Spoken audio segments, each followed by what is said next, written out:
Bueno, ¿cómo están? ¿Cómo sintieron el parcial? No fue difícil, ¿verdad? Bueno, Buen día, profe. buen día. ¿Cómo le va? Bien, bien. Todo Em, bien. eh, Cuando hicieron el parcial, ¿sintieron que habían enfocado bien la manera de estudiar y todo eso? ¿O tuvieron Por lo menos dudas? de mi parte, sí. Sí. Se toma todo lo que dijeron Bárbaro, que nos iban a tomar. perfecto. Bueno, vamos a seguir con ISLM, así hoy terminamos esa parte y el lunes, bueno, o viene el doctor Bacrés y termina con política fiscal o nosotros seguimos con otros temas y después cuando él pueda terminar de explicarlo, viene un lunes. Bueno, habíamos hablado sobre el sistema ISLM, dijimos que era cómo incidía la oferta de dinero sobre la producción y sobre la parte financiera. Está condicionando la oferta de dinero y la tasa de interés siempre a la producción. Nosotros sabemos que la producción necesita imperiosamente de esa, digamos, esa salida para poder seguir produciendo. Es decir, yo no tengo toda la plata cuando hago una inversión. Cuando yo hago una inversión tengo un 50% y después, bueno, ese otro 50% lo voy tratando de conseguir a medida que va pasando eh, el inicio de la inversión, porque van pasando cosas nuevas. Pueden pasar que se modifiquen algún precio o no. Puede pasar que alguna financiación que me han prometido no me la puedan cumplir. Puede pasar que estoy seguro que voy a cobrar una plata y esa plata no viene en tiempo y forma. Entonces, bueno, como siempre,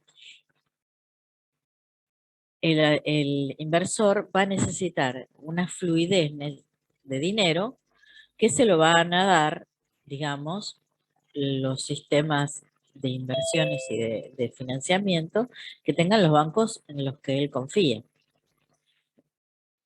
Pasa que si esos bancos de repente no le pueden prestar dinero a una tasa que él pueda hacer frente, empiezan a haber problemas dentro del negocio. ¿Por qué? Porque, bueno, ningún inversor está preparado para devolver el dinero que pidió prestado a- al 50% o al 60% o al 70%. Primero porque es una tasa de interés que eh, es confiscatoria y después porque, bueno, eh, el valor del dinero se sobrevalúa con respecto a la producción. Entonces, parte fundamental de la inversión es la financiación. Y esa financiación tiene que ser a través de los bancos, en donde tengo mis cuentas corrientes, en donde yo pueda dejar descubiertos por 1, 2 días, 3 días, o los días que en el pacto que yo concebí mi cuenta dentro de ese banco me hayan permitido una semana, 15 días. Hay bancos que ofrecen cierta financiación a una tasa preferencial, porque bueno, los bancos también necesitan que se hagan inversiones, porque esas inversiones también le traen vida al banco. Entonces, bueno, cuando yo me encuentro frente a una economía en donde la tasa de interés no me da seguridad, por ejemplo, fíjense, los inversores norteamericanos sabían o supieron siempre que la tasa de interés norteamericana llegaba al 0,25% o oscilaba entre el 0,50 y el 0,25%. Perfecto. ¿Se decidían a invertir? Sí, porque estaban en una seguridad, en un límite en donde ellos estaban seguros que no iba a cambiar salvo que sucediera alguna cuestión especial, pero venía de muchísimos años Estados Unidos en sostener esa tasa de interés. 0,15, en un momento estuvo en 0,1, después aumentó a 0,25. Entonces, bueno, el incentivo para la inversión es viable. Cuando uno hace un presupuesto de inversión, cuenta con que eso va a estar más o menos en ese rango y se decide a invertir, porque sabe que cuando tenga que devolver lo que pide prestado, no va a ser tan eh, demoledor para su propio negocio. ¿Qué pasa hoy? Ustedes habrán notado, no sé si alguien incursiona en la criptomoneda, si alguien eh, escucha noticias internacionales, pero eh, la criptomoneda viene en una caída estrepitosa porque ya no es buscada como alternativa de inversión. ¿Por qué? Porque los bancos estadounidenses han aumentado la tasa de interés. ¿Y esto qué significa? Porque ustedes me van a decir, bueno, ¿qué importa que la tasa de interés la hayan aumentado? Y sí, es importantísimo porque cuando los bancos norteamericanos aumentan la tasa de interés, lo que hacen es asegurarles a quienes inviertan en esos bancos una tasa de interés más redituable y segura para sus inversiones. ¿Qué pasa? El inversor siempre está arriesgando. Y el inversor se mete en lugares en donde no se metería cualquiera, muchas veces, arriesgando su capital. Pero ¿qué pasa? Cuando alguien le ofrece una seguridad como es la tasa de interés en dólares, olvida todos los riesgos y se va directamente a poner el dinero en el banco de Estados Unidos. Entonces, si está dando un 4, un 5, un 6 en dólares, para el inversor eso es toda plata segura. Y esa seguridad lo, lo obliga, digamos, a prestarle atención y sacar el dinero donde tiene otras inversiones riesgosas y lo pone en lugar seguro. Que lo haríamos todos, porque a ver, si yo tengo $1.000.000 y estoy bancando un mercado que es inestable, que de repente un día tengo $1.000.000, al otro día tengo 900.000, al otro día tengo 1.500.000, al otro día tengo 800.000, por la fluctuación y la falta de seguridad en la inversión, es riesgosa. Hay que encontrarle el momento para vender esos activos y no perder en el intento. En cambio, la tasa de interés norteamericana, si la ponen a un 4%, a un 6%, la van a dejar de última. Antes de bajarla, siempre el gobierno avisa cuando la va a bajar. Entonces, fíjense que yo lo que estoy hablando es de una inversión financiera, que tenemos que analizar también la otra parte, porque ¿qué le va a hacer a la economía norteamericana cuando esa tasa de interés la decidan bajar y todos los capitales migren a otro lado? Lo mismo que nos pasaba a nosotros cuando teníamos una tasa de interés, por ejemplo, en el gobierno militar, cuando se dio entrada a todos los capitales financieros y productivos, que en realidad fueron muy pocos los productivos. ¿Qué hacían los capitales que iban a la producción? Compraban las empresas en marcha. Al comprar las empresas en marcha, ya tenían el casi 90% de las cosas en pie y funcionando. Ahora, ¿traían dinero para invertir?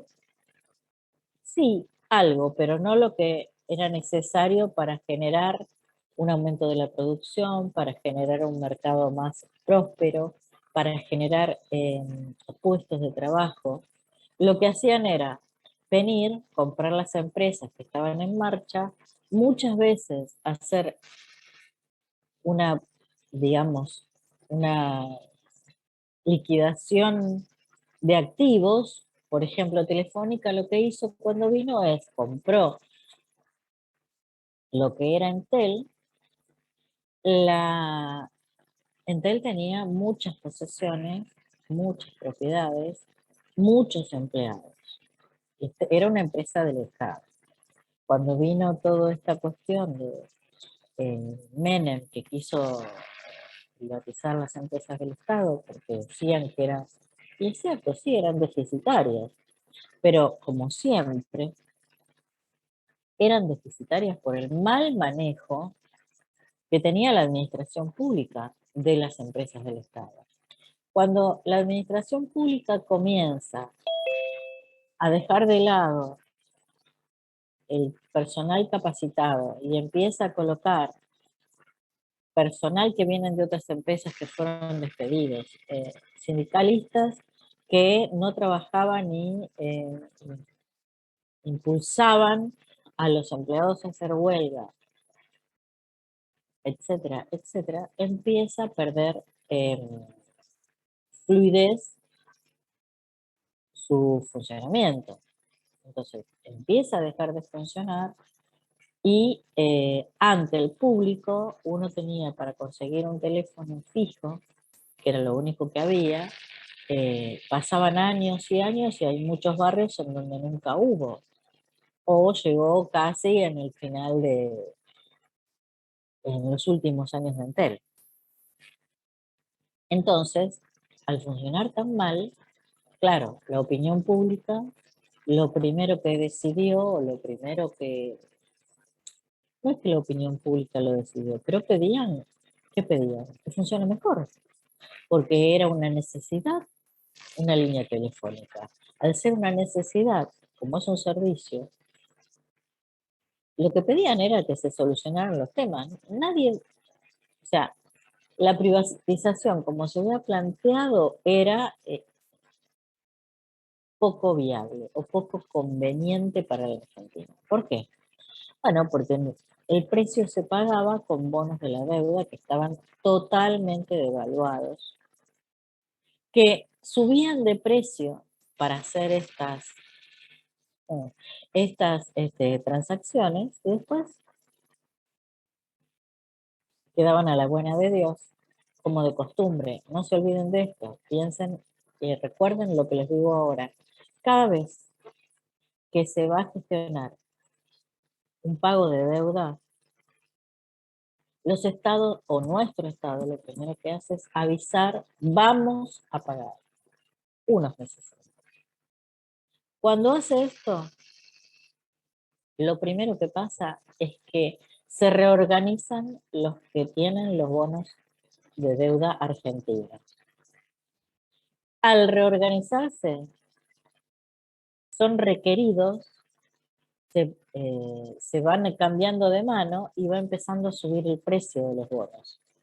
Entonces, cuando yo planteo desde el gobierno, bueno, preséntense, convoco a los poseedores de los bonos para que vengan a renegociar la deuda, normalmente los bonos están en su pico máximo para que la renegociación sea hecha en un precio alto y pueda convenir a los inversores. ¿Esto está bien? No.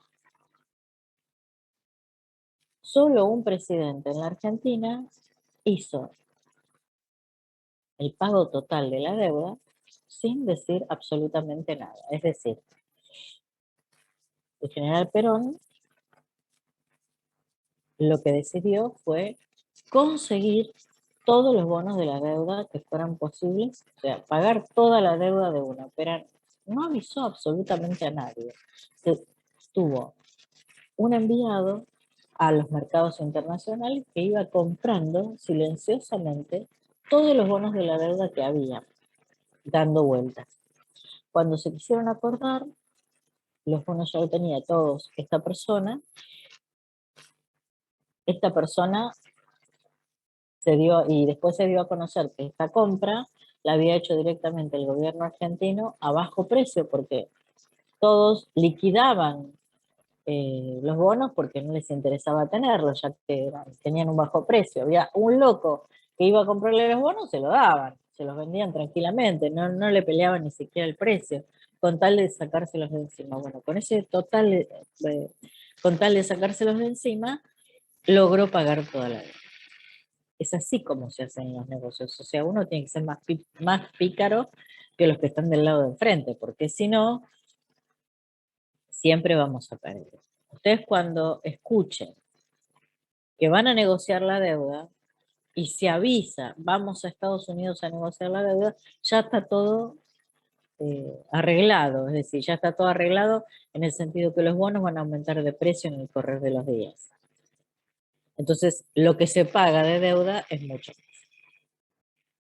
Bueno, eh, eso lo hacen, obviamente, muchas veces los gobiernos están comprometidos en hacer esto. No es que, a ver, esto solo lo hacen porque son ignorantes. Están comprometidos en hacer lo que hacen para beneficiar a los acreedores. ¿Ustedes qué piensan? ¿No les llamó la atención que Fernández no haya recuperado todas las reservas que necesitaba? Con toda la plata que entró en la agricultura.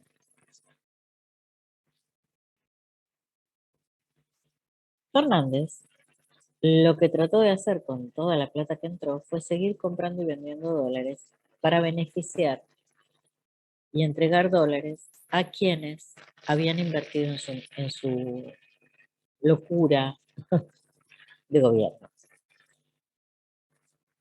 ¿Qué quiso hacer? Habiendo dólares, devolverle a través de pases, compra y venta de divisas en el mercado, en la bolsa de comercio, a distintos precios, quiso beneficiar a quienes habían, porque claro, los fondos de inversión no quieren perder absolutamente nada. Entonces, si un fondo de inversión viene y trae dólares, a la larga o a la corta, se van a tener que ir con la misma cantidad de dólares. Uno cuando acepta la inversión de un fondo extranjero, sabe que se lo va a tener que devolver en dólares. Es mentira, totalmente mentira, que los inversores se la van a bancar. El retorno va a tener que ser en la misma moneda que se puso. Entonces, si vos no tenés dólares, de alguna manera vas a tener que inventar una situación en donde yo me pueda llevar con un papel que signifique que si vendo el papel en Estados Unidos me van a dar los dólares. Con ese papel yo tengo que ir a Estados Unidos y llevarme los dólares. Nadie hace beneficencia, y menos los fondos de inversión. Entonces, resulta que el agro traía los dólares, inclusive ahora ustedes van a ver en los diarios que dicen que es la mejor campaña en años del agro de exportación. Pero también, si son amantes a escuchar las noticias, se habrán dado cuenta que Paraguay está exportando más de lo que produce. Entonces, ahí hay algo que está pasando que no se registra y que no se entiende como, habiendo tanto dinero, estamos pasando esta situación calamitosa. ¿Por qué la estamos pasando calamitosa? Porque la situación la están tratando de arreglar para los fondos de inversión, para aquellos que invierten en el país, y dejando ir, por ejemplo, camiones a las fronteras que van a pagar un impuesto que es el 5% de lo que deberían pagar, dejándolo vender en otro lugar, porque claro, si la soja acá te la pagan por tonelada $100 y en Brasil te la pagan $600 la tonelada, ¿dónde lo vas a ir a vender? vas a implementar una situación que te permita sacar la soja de donde está y llevarla a otro país, sin pagar los derechos de exportación y sin pagar realmente lo que pesa el camión, porque por ejemplo, ¿qué lo sacan? En lugares, en momentos en donde la balanza de, que mide, que pesa los camiones para controlar lo que sale y para que paguen un impuesto, está apagada. Los sábados y domingos la balanza de, de medición de los camiones que salen afuera o que entran está apagada. Entonces, el circuito es, espero a que apaguen la balanza y cruzo. Si me encuentran, tengo un papel de porte donde dice que llevo tanta cantidad. Y nadie controla, porque no hay cómo pesar. La balanza no está funcionando. Bueno, todo esto se hace dentro de un país que está desvirtuado y que no acepta el control. ¿Por qué no lo acepta? Porque se sabe que se están haciendo las cosas mal y no se pueden arreglar. Las autoridades mismas son las que aceptan, porque hay gente que se está beneficiando con todo eso, la aduana de emisiones, por ejemplo, y nadie hace absolutamente nada. ¿Por qué?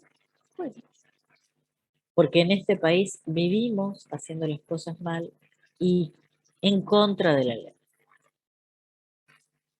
Entonces, bueno, no nos quejemos después, porque nuestro país es un país que da muchas alternativas, pero si las alternativas están controladas por personas que no aceptan la ley o personas que no quieren aceptar la ley, mal puede beneficiar a todo el país. Bueno, entonces decíamos, la inversión productiva tiene que estar asistida por crédito. ¿Mm? Entonces, si no, no puede funcionar. En este país ustedes se dan cuenta que no hay crédito, no hay inversiones. Más allá de la parte, digamos, de todo lo otro que no tiene que ver con la tasa de interés. O sea, yo no tengo un país viable, no tengo un país donde la estructura legal esté bien contemplada, no tengo un país donde sé que voy a invertir y no me van a sacar todo, no tengo un país en donde yo pueda establecer mi confianza de inversión. Ahora, ¿se puede recuperar esa confianza? Sí, se podría, pero hay que dar muchas,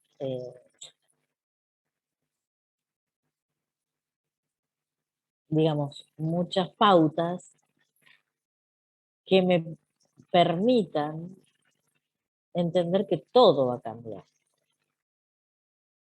Porque si no, yo no puedo confiar en alguien que quiera arreglar algo y eh, deja todo lo otro igual. Yo no puedo estar confiando en una persona que gasta una cantidad exorbitante en ministerios que no funcionan,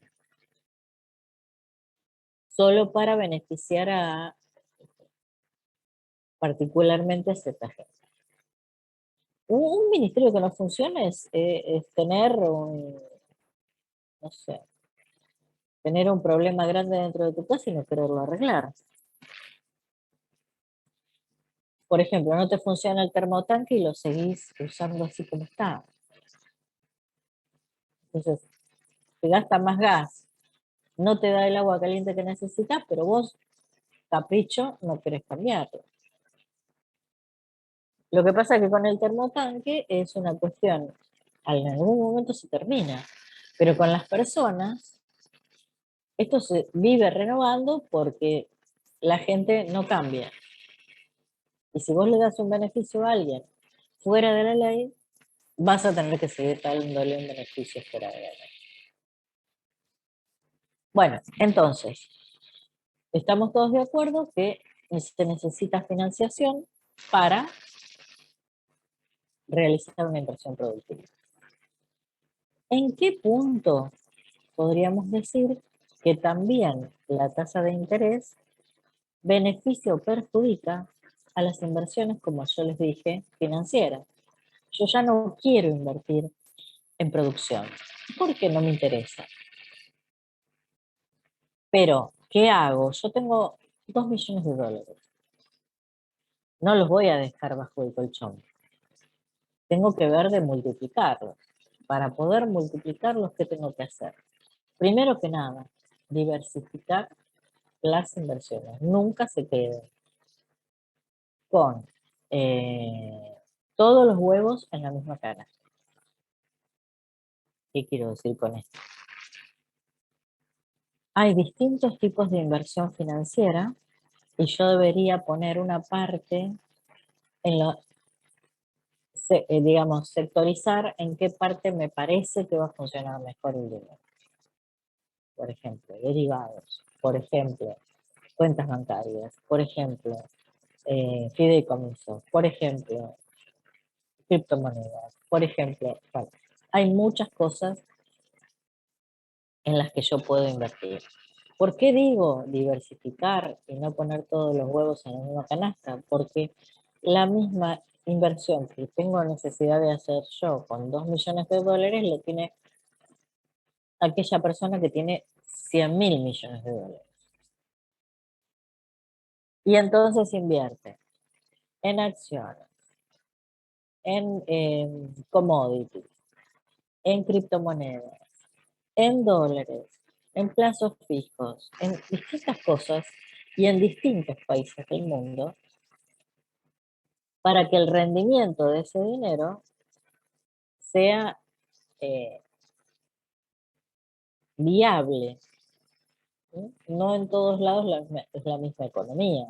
Yo en Estados Unidos hoy, ayer hicieron un comunicado, hizo un comunicado un especialista de Estados Unidos que dice que va a ser una crisis mayor a la del 2008, esta crisis que se viene, porque están encontrando mucha volatilidad en los mercados y es muy posible que algunas instituciones caigan por alguna corrida bancaria. ¿Qué pasó en el 2008? En el 2008 estaban todas las inversiones puestas en el sector hipotecario. ¿Pero qué pasó? ¿Por qué? ¿Por qué sucedió esto? Bueno,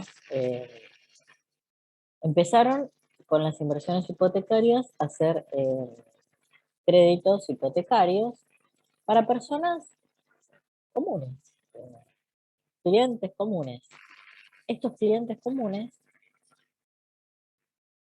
que volvieron a sacar otro crédito hipotecario, porque los bancos que ofrecían, bueno, vos tenés un crédito hipotecario, bárbaro, llegaste a pagar el 40% o el 50%. Con lo que pagaste, nosotros te aseguramos poder hipotecar nuevamente tu casa. No hay problema, te hacemos una cuota un poquito más alta y podés hacer una segunda hipoteca. ¿Qué hacía la gente con 2 hipotecas? Primero, con la primera hipoteca por ahí arreglaba la casa si es que la tenía que arreglar o se compraba otra. Se quedaba con una deuda. Con la segunda hipoteca se compraba un auto. Y si hacía una tercera hipoteca, se iba de vacaciones. ¿Qué pasó? Que la mayoría de la gente hacía esto, la gente que podía pagar la hipoteca, y los bancos terminaron ofreciendo esos paquetes de 3 hipotecas a gente que quería invertir. Esta gente que quería invertir sabía que esa compra de esas hipotecas iban a ser una inversión riesgosa, entonces que tenían que tener la habilidad de poder entrar y salir cuando quisieran. Estos paquetes de hipotecas de primera mano, de segunda mano, de tercera mano, fueron vendidos en conjunto. Es decir, yo tengo 30 clientes que tienen una tercera hipoteca me lo querés comprar, te lo vendo a, no sé, una cantidad X con un interés que te va a rendir 60% más. Ah, bueno, bla, bla, bla, bla. Estaban un par de meses y se salían. Y el banco tenía que responder. Bueno, esto funcionó bien hasta que los clientes que poseían la hipoteca no podían pagar las cuotas.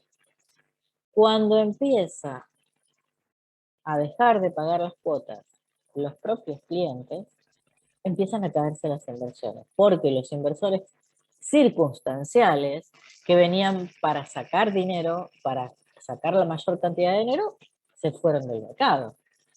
Esas inversiones volaron a otro lado y los bancos quedaron desprotegidos, sin dinero y con un montón de deuda. Por eso, ¿qué tomaban? Las casas de la gente, los autos de la gente, pero bueno, por ejemplo, la parte de las vacaciones no las pueden tomar, porque estas habían sido disfrutadas y gastadas. Entonces hubo un montón de cosas que perdieron los bancos y que en realidad los bancos no perdieron. ¿Por qué no perdieron? Porque el Estado salió a proveer el monto que los bancos empezaron a decir que iban a tener de pérdidas y que por eso iban a cerrar. Entonces, para que la economía no quebrara, ¿qué hizo el Estado? En lugar de entregarle el dinero a la gente que había sacado las hipotecas, porque lo lógico que hubiera sido entregarle el dinero a la gente, que la gente fuera a pagar la hipoteca y salvar a la situación en el banco. Bueno, no, hicieron otra cosa. Entregaron el dinero de las hipotecas a los bancos y la gente quedó en bancarrota. ¿Por qué? Porque la gente que no podía pagar las hipotecas tenía que entregar la casa, el auto y se quedaba con deuda muchas veces. Entonces, ¿a quién favoreció el Estado? A los bancos. Después esos bancos se quedaron con el resto del dinero que le dio el Estado y con las casas. Por eso, en muchos momentos en Estados Unidos hubo liquidación de casas a través de los bancos. El dinero, digamos, el bien cambiaba de manos, porque hacían un remate y remataban las casas de la gente que no había podido pagar la hipoteca. Muchas personas eh, se suicidaron, otras quedaron en la calle totalmente, sin poder recuperarse. Y eh, esa es parte de lo que fue la crisis o la debacle del 2008, que todo el mundo la nombra, y que es posible que se vuelva a repetir hoy en Estados Unidos. Si esto pasa, va a haber crisis en otros países del mundo, los que dependen de la parte financiera de Estados Unidos y aquellos bancos que están con distintas sucursales en distintos puntos del mundo. Esos bancos van a zozobrar, salvo que Estados Unidos le tire otra vez un salvavidas, pero las economías internacionales se van a perjudicar, porque es una estampida que puede perjudicar a la mayoría de los capitales que estén fuera del país o que estén en bancos que internacionales. Bueno, entonces, si se avecina, y fíjense, ustedes se van a analizar, porque hoy nos tenemos que preguntar por qué Estados Unidos se encuentra en crisis, por qué el mundo está en crisis. Hoy tenemos que analizar qué es lo que provocó esa crisis o qué es lo que va a provocar esa crisis. Justamente es la entrega de dinero indiscriminado de los países a la gente que no pudo trabajar por la pandemia. Entonces, sí es cierto cuando decimos se produce una crisis por exceso de dinero. Sí, porque los países industrializados Cuando hacen este tipo de movidas, justamente provocan una crisis financiera por exceso de dinero. No en los países como el nuestro, no solamente el exceso de dinero va a provocar la crisis. Nosotros tenemos otros problemas, pero justamente los países que están creciendo, desarrollándose con una industria que eh, provee toda o provee al máximo las materias primas, cuando hay estas cuestiones con el dinero, el exceso de dinero dando vuelta, se producen las crisis prácticamente en forma casi inmediata. Duró 2 años, pero porque, bueno, estuvimos todos encerrados y la situación del mundo fue distinta, pero si no iba a ser prácticamente automática. Eh, Justamente este desequilibrio entre el exceso de dinero y la falta de producción provoca inmediatamente una crisis. Esa crisis sale al mundo porque los capitales que están metidos en Estados Unidos huyen de Estados Unidos, van a otros lugares del mundo y van a provocar un exceso de dinero en otros lugares del mundo. Entonces, muchas veces esa es como una ola que después va perjudicando a otros. ¿Yo me puedo proteger con esa situación? Sí, podría impedir la entrada de capitales, pero estoy haciendo algo contra la ley porque la Organización Mundial del Comercio, a partir de la globalización, me obliga a mí a aceptar libertad en el comercio y libertad en la parte financiera. Entonces, bueno, me pueden sacar del mundo financiero, me pueden sacar del mundo económico, prohibiéndome, poniéndome multas por no acatar las órdenes de la Organización Mundial del Comercio y me voy a ver perjudicado porque al no poder vender no puedo comprar. Entonces hay muchas cosas que nosotros tenemos que tener en cuenta cuando vamos a analizar una crisis o cuando vamos o cuando se viene una crisis encima. Nosotros hoy vamos a tener que estar muy atentos porque claro, si el mundo cae en una crisis profunda, nosotros vamos a estar peor. ¿Y los mandatarios de nuestro país se van a sentir beneficiados? Sí, porque por lo menos van a decir, no, no es culpa nuestra, es culpa de Estados Unidos, o es culpa de otro país, o es culpa de lo que pasó con la pandemia. Pero nosotros tenemos nuestra propia crisis interna que no se soluciona, no solo no se soluciona, sino que se agrava día tras día. Recién estaba escuchando que Guzmán está preocupado porque no pueden juntar la plata que tienen que pagar al Fondo Monetario. Esto significa que podemos llegar a caer en default, salvo que el Fondo Monetario diga, bueno, no, páguenme una parte, sáldemelo el mes que viene, que no creo que sea así.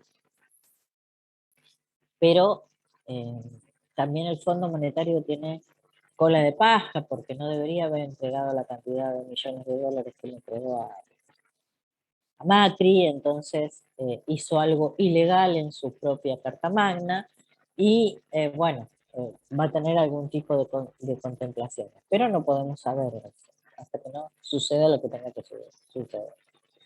Bueno, entonces, ya sabemos que la tasa de interés puede provocar la disminución de las inversiones. Va a modificar económicamente mi país porque al ser alta no se van a invertir. Ahora, ¿también modifica las inversiones financieras? Sí, porque yo lo que estoy buscando es una inversión que esté dentro de la seguridad que me pueda dar el lugar en donde estoy invirtiendo, o voy a estar buscando con una, vieron que yo les decía, poner los huevos en distintas canastas. Si yo tengo 2 millones de dólares, podría estar haciendo lo siguiente.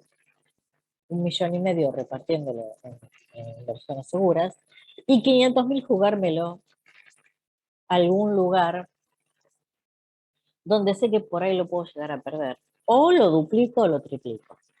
Bueno, bien. Hacen esa inversión, supónganse en Argentina, compran, no sé, derivados de la soja o derivados del trigo, o derivados de lo que fuere, y ven cuál es el tipo de ganancia que pueden obtener. Por supuesto que es muy posible que sea una ganancia importante con respecto a las otras inversiones, pero sí, y ustedes me dirán, ¿y por qué no trata de en un mes o 2 meses duplicar o triplicar el capital? Y porque puede salir bien como puede salir mal. Ustedes cuando tengan para invertir siempre tengan un resguardo de su dinero, porque puede pasar que al perder esa inversión está colocada en una inversión de riesgo, pueden perder todo el dinero, pueden quedarse sin nada si todo lo ponen en una inversión riesgosa. Por ahí yo les estoy diciendo algo que ya saben, pero no está mal remarcarlo, ¿sí? Porque hoy o mañana ustedes van a ser contadores y van a tener que asistir a quienes tengan una empresa y quieran saber qué les van a decir. Por ejemplo, el cliente toma al contador como si fuera una persona que sabe de todo. Entonces empieza, che, ¿y a vos qué te parece? Eh, Compro esto, porque el otro día me ofreció un muchacho que lo puedo comprar sin tener que tener una cuenta, todo en negro, todo.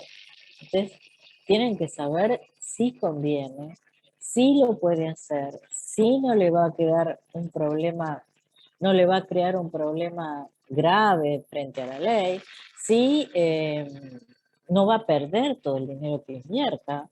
Tienen que averiguar quién es ese muchacho, qué les dice al cliente que invierta. Hay un montón de cosas que ustedes van a tener que, antes de decirle, no, no inviertas, o sí, invertir, van a tener que hacer como un estudio de mercado.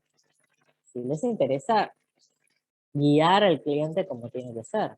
Ahora, si no, le pueden enseñar, yo no sé, no conozco a ese muchacho, no tengo la menor idea.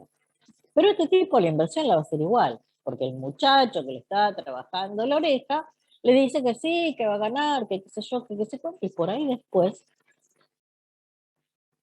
pierde todo y hasta termina liquidando el negocio. Entonces, muchas veces uno tiene que ver, tratar de apoyar al cliente en el sentido de, con información eh, de buena fuente, para abrirle los ojos y no dejar que cometa una locura. Bueno, entonces, la inversión financiera se va a situar en lugares seguros y en lugares inseguros. ¿Qué quiero decir con esto? Vamos a tener una parte colocada en un banco con intereses de Estados Unidos, vamos a comprar acciones de empresas seguras en Estados Unidos y también una parte la vamos a dedicar a inversiones de riesgo. Capaz, si la situación está bien y todo funciona como corresponde, podemos llegar a duplicar o triplicar la inversión de riesgo, pero también podemos llegar a perder la inversión de riesgo. Entonces, ¿es importante la tasa de interés? Sí, es muy importante. ¿Es importante el tipo de inversión financiera en donde vamos a colocar nuestro dinero? Sí, es importante. Y ahora vamos a otra cosa que viene a raíz de la colocación de dinero en la parte financiera. A medida que la colocación de dinero en el extranjero fue más fácil, fue creciendo la cantidad de inversión. ¿Qué quiero decir con eso? Nosotros a través de Internet, hoy ¿qué podemos hacer? Abrir una cuenta en el HBC de Estados Unidos, comprar dólares en la bolsa o comprar, no dólares, sino papeles de la deuda que cotizan en dólares y que están denominados en dólares. Entonces, yo con esos papeles compro y los mando a la cuenta de HBC que está en Estados Unidos. Ahí mismo vendo esos bonos de la deuda, me dan los dólares y yo coloco los dólares en depósito en la cuenta del Banco de Estados Unidos. Así de sencillo, le es a los inversores colocar dólares o sacar dólares del país para aquellos que tienen una inversión importante y que pueden acceder a cuentas internacionales. Así es como se le entregó el dinero a los fondos de inversión que en nuestro país pusieron dólares en el momento del comienzo del gobierno. ¿Esto qué significa para el país? ¿Qué pienso? ¿Con qué compré esos bonos yo?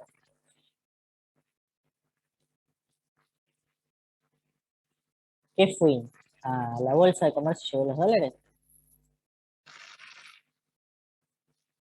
¿Moneda? Con dólares. ¿Eh? Con dólares.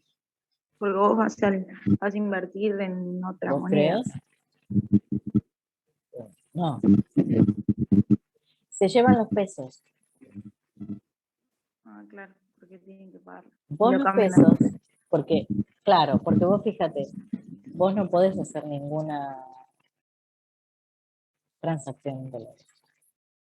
Vos lo que haces es llevar los pesos al cambio de la bolsa de comercio para esas operaciones. Compras dólares o compras bonos que significan esos dólares y después los bonos los mandas a Estados Unidos. Vos no estás haciendo ninguna operación porque ¿qué pasa? Ustedes vieron que uno no puede comprar dólares legalmente, en blanco. Te controlan hasta, no sé si son $200. Bueno, esta gente que saca del país es una cuestión millonaria. Entonces, lo único que puede hacer es hacerlo en pesos. Hasta comprar esos bonos está todo bien. Una vez que compró los bonos, ¿qué está mandando afuera? Los bonos. No está mandando dólares. Está mandando los bonos. Entonces, ilegalidad no hay. Porque había que gestionar una manera de sacar en blanco el dinero que había entrado. Entonces lo sacan en blanco, lo mandan en bonos a Estados Unidos y ahí los venden. Y recuperan un porcentaje importante de todo ese dinero que eh, depositaron acá o que entregaron al Estado para que pudiera hacer sus negocios. Y esa deuda es sideral. Casi está llegando al mismo valor de la deuda que sacó Macri en dólares de los Unidos. Si no, la va a pasar, porque la parte de intereses que tienen que pagar son impresionantes. Pero esos empases en el ICE legal. Bueno, ¿qué le hace a nuestro país? Y le saca dinero circulante. Ahora, en esta situación está bien. ¿Por qué? Y porque no tienen que hacer más restricciones de dinero para que no se vaya al consumo. Imagínense si está toda esa plata dando vuelta. El consumo vuela. Y si vuela, la inversión va a volar también. La inflación también va a volar. Entonces, ¿es una manera de aflojar la inflación? Sí. Pero claro, se descapitaliza completamente nuestro país. Termina quedando con pocas inversiones, y eso trastoca también todo tipo de inversiones en nuestro país. ¿Esto se hace por falta de confianza? Sí. Porque nadie se iría de un lugar donde está tranquilo para dejar sus inversiones y donde se le confía o se le permite tener un ingreso redituable, un retorno, se dice, de la inversión. Entonces, para que las cosas comiencen a funcionar en nuestro país hay que hacer un montón de cosas, entre ellas asegurar que haya inversiones viables y que nadie toque las inversiones de ninguna manera. Es decir, yo invierto en producir. ¿Y cómo le estoy tocando el regreso de la inversión al productor? Con impuestos que no van a ningún lado y que solamente van a bolsas de nada. No hay retorno de servicios para el pueblo, no hay retorno de educación para el pueblo, no hay retorno del impuesto para quien lo paga. Porque a los agricultores no le mejoran las rutas, no le mejoran las inversiones, no le dan créditos blandos para hacer cosas. Entonces, la persona está invirtiendo en un saco de agua, porque ¿sabe qué? Es lo mismo que tirar la plata a la basura. ¿Lo hace porque es la única forma que tiene de conseguir dinero? Sí. ¿Lo hace porque sabe que va a poder sacar réditos haciendo otras cosas? Por ejemplo, esto que les decía, llevar camiones de granos a otros países y venderlo, vender una cantidad X para recuperar una parte de la inversión que han hecho. ¿Es ilegal? Es ilegal. ¿Yo podría meterlos a todos presos? Podría. ¿Lo hago? No. ¿Por qué? Y porque no me conviene, porque si no, no me van a votar.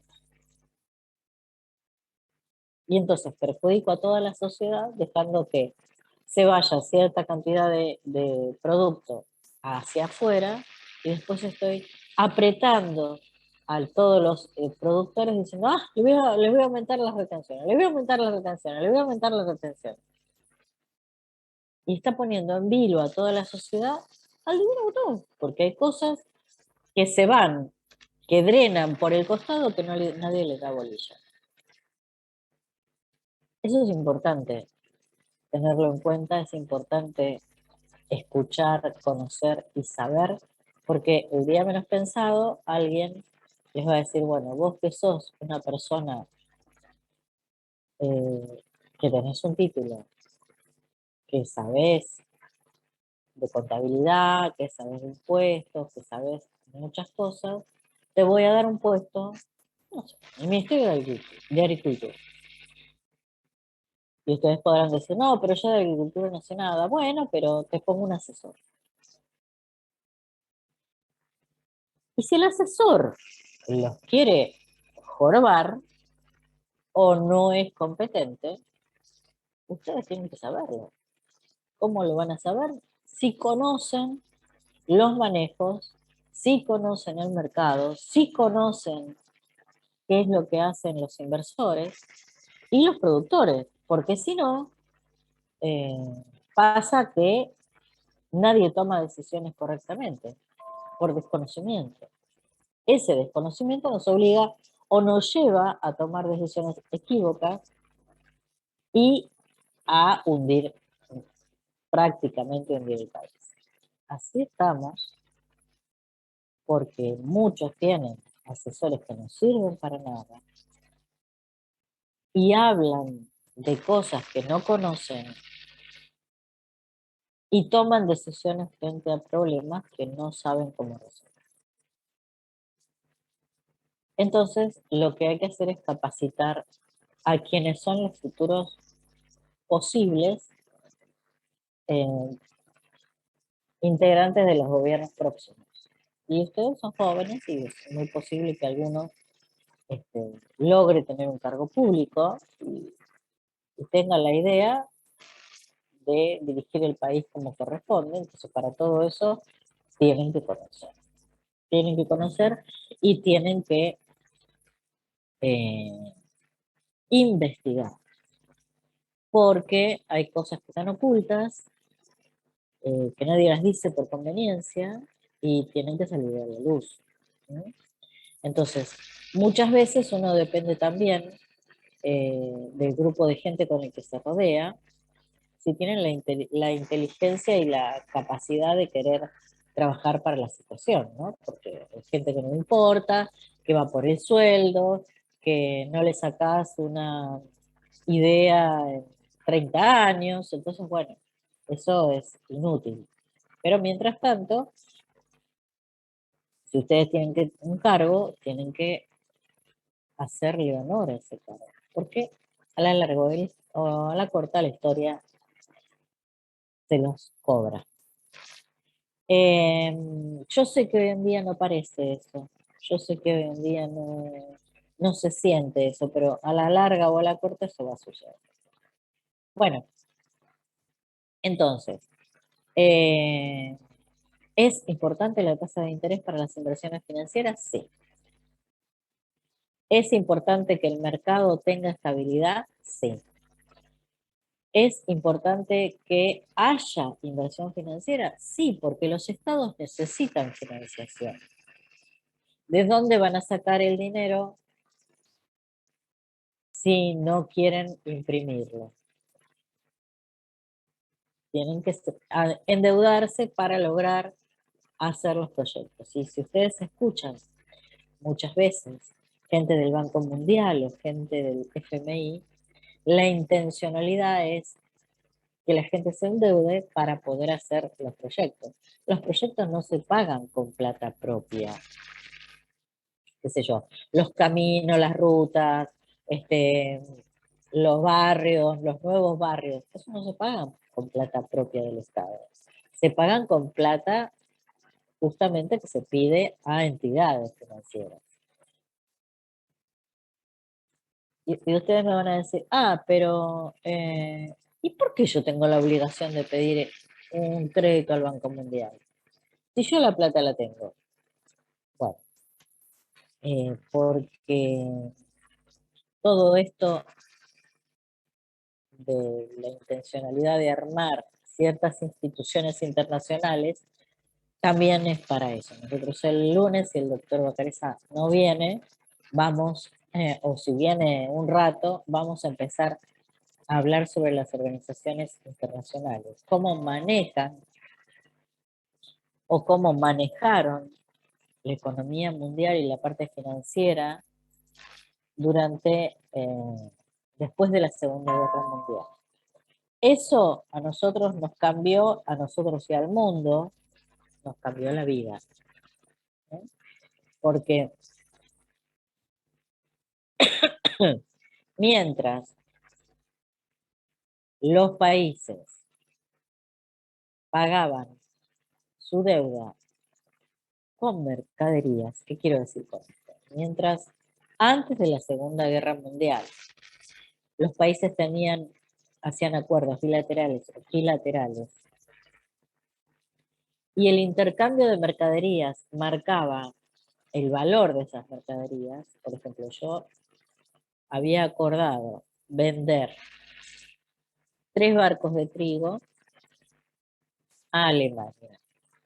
Y de acuerdo a lo que sale el trigo, Alemania me manda 2 barcos de elementos electrónicos que justamente salen lo mismo que los 3 barcos de trigo. Puede ser que yo no le pueda mandar los 3 barcos juntos y le esté mandando un barco, dentro de un mes el otro y dentro de un mes el otro. Pero el valor de los 3 barcos va a ser el mismo que los 2 barcos que me mandan de Alemania con productos elaborados. En esa transacción yo no manejaba dinero, porque a mí me era imposible lograr pagarle con el dinero alemán esos barcos. Entonces se lo pagaba con mercaderías propias. Así que los pueblos no tenían problemas con los dólares, porque el dólar ni siquiera estaba como moneda de intercambio. Sus reservas las hacían en oro y entonces no tenían el problema de la bimonetariedad. Claro, después que se introdujo el dólar como única moneda de intercambio comercial, ahí empezaron los problemas. Porque justamente para que yo pueda pagar mis importaciones tengo que tener dólares en el bolsillo o en el Banco Central. Va. Y si yo no tengo buenas exportaciones, los tengo que conseguir por algún lado los dólares.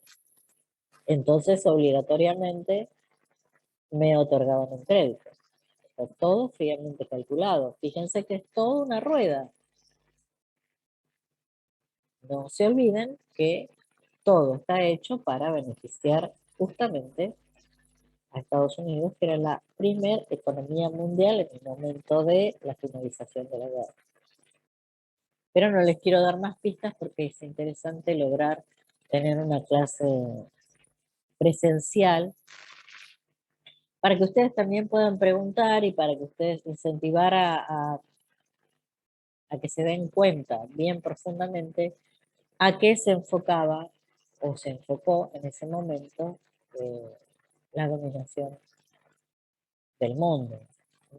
Porque tras esa decisión el mundo cambió totalmente, totalmente. Los países pobres fueron aún más pobres porque no podían realizar sus transacciones si no tenían dólares, y la mayoría no los tenía. Entonces, bueno, había que conseguirlos de alguna manera. ¿Eso afectaba a su economía? Sí, porque tenía que disponer del dinero circulante para conseguir esos dólares. Iba a depender de la cotización del dólar la cantidad de dinero que tenía que poner. Entonces, al principio el dólar se mantuvo constante, pero después de los años 70 empezó a fluctuar de una manera tan grande que a los países les traía un terrible problema, terrible problema. Bueno, ¿se entendió lo que expliqué sobre la inversión productiva y la inversión financiera? Sí, profe. Bueno, Sí, profe. bárbaro. Bueno, genial. Vamos a dejar acá porque así ya no me meto en la clase presencial y me parece mejor arrancarla el lunes. Así que descansen y el lunes nos vemos, ¿no? Bueno, he visto 2 o 3 parciales, más o menos entiendo que entendieron la pregunta y están contestando bien. Vamos a ver qué pasa. Para el lunes ya voy a tener, no todos, pero supongo que muchos van a estar listos. Igual de todos modos no tengo nota porque los tiene que ver el doctor Bacarez, ¿no? Yo no me corto sola con el doctor Rico. Así que bueno. Antes de que me preguntaran, les quise avisar. Si no es que me desentendí de los parciales. No, no, no. Ya lo estuve haciendo, pispiándolos un poco. Bueno, descansen, nos vemos la próxima clase el lunes. Chao, profe, muchas gracias. Chao, Sí. Chao, profe. hasta el lunes.